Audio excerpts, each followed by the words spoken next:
Market లోకి ఇంకో కొత్త స్కామ్ వచ్చింది. ఈ స్కామర్స్ ఎంత అప్డేట్ అవుతున్నారంటే మీ మొబైల్ కి ఒక అన్నోన్ నెంబర్ నుంచి కాల్ చేస్తారు. మీరు ఫోన్ లిఫ్ట్ చేసి ఎవరు అని అడగగానే మీ నెంబర్ మీ ఫ్రెండ్ ఇచ్చిండు అని రాండమ్ గా ఎవరిదో ఒకరి నేమ్ చెప్తారు. మీరు ఫర్ ఎగ్జాంపుల్ మీ ఫ్రెండ్ పేరు సురేష్ అనుకుందాం. వాళ్ళు కాల్ చేసి మీ నెంబర్ సురేష్ ఇచ్చిండు అని చెప్తారు. మనం కలిసి చాలా రోజులైంది కదండి, మీరు మర్చిపోయి ఉంటారు, ఈ వీక్ మా ఇంట్లో ఒక ఫంక్షన్ ఉంది, మీరు సురేష్ మాత్రం ఖచ్చితంగా రావాలి అని చెప్తారు. అలా చెప్పి సురేష్ మీకు కాల్ చేస్తా అన్నాడు, కాకపోతే అతని ఫోన్ స్విచ్ ఆఫ్ అయిందంట, వేరే నెంబర్ నుంచి మీకు కాల్ చేస్తా అని చెప్పిండు అని కూడా చెప్తారు. అలా ఇతనితోటి మీరు ఫోన్ లో మాట్లాడుతూ ఉండగానే ఇంకో కొత్త నెంబర్ నుంచి మీకు కాల్ వస్తుంది. మీరు ఎలాగో అతనితో మాట్లాడుతూ ఉన్నారు కాబట్టి అవునండి కొత్త నెంబర్ నుంచి మనకు కాల్ వచ్చింది అని చెప్పగానే అవునా అండి ఒకసారి కాన్ఫరెన్స్ పెట్టండి, ముగ్గురం మాట్లాడదాం ఒకటేసారి అయిపోతుంది కదా అంటారు. అరే కాన్ఫరెన్సే కదా ఏమైతుందిలే అని అనుకోని మీరు వెంటనే కాల్ ని మెర్జ్ చేసేస్తారు. మీరు ఆ కాల్స్ ని మెర్జ్ చేసిన వెంటనే ఇందాకొచ్చిన కాల్ నుంచి ఒక ఓటీపీ ఆడియో వినిపిస్తుంది. ఆ ఓటీపీని ముందు కాల్ చేసిన అతను విన్న వెంటనే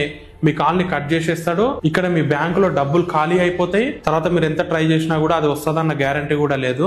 దీన్నే కాల్ మెర్జింగ్ స్కామ్ అంటారు. ఈ మధ్య ఇవి కూడా చాలా ఎక్కువ అవుతున్నాయి. మీకు తెలిసే ఉంటది ఓటీపీ టెక్స్ట్ లోనే కాదు కాల్ ద్వారా కూడా మనం తెలుసుకోవచ్చు. అందుకే ఎవరైనా అన్నోన్ నెంబర్ నుంచి మీకు కాల్ చేసి మీరు అది చేయండి ఇది చేయండి అని చెప్తే మీరు వెంటనే అలర్ట్ అయిపోయి ముందు మీరు మూసుకొని ఫోన్ పెట్టేయండి అని మర్యాదగా చెప్పేసేయండి.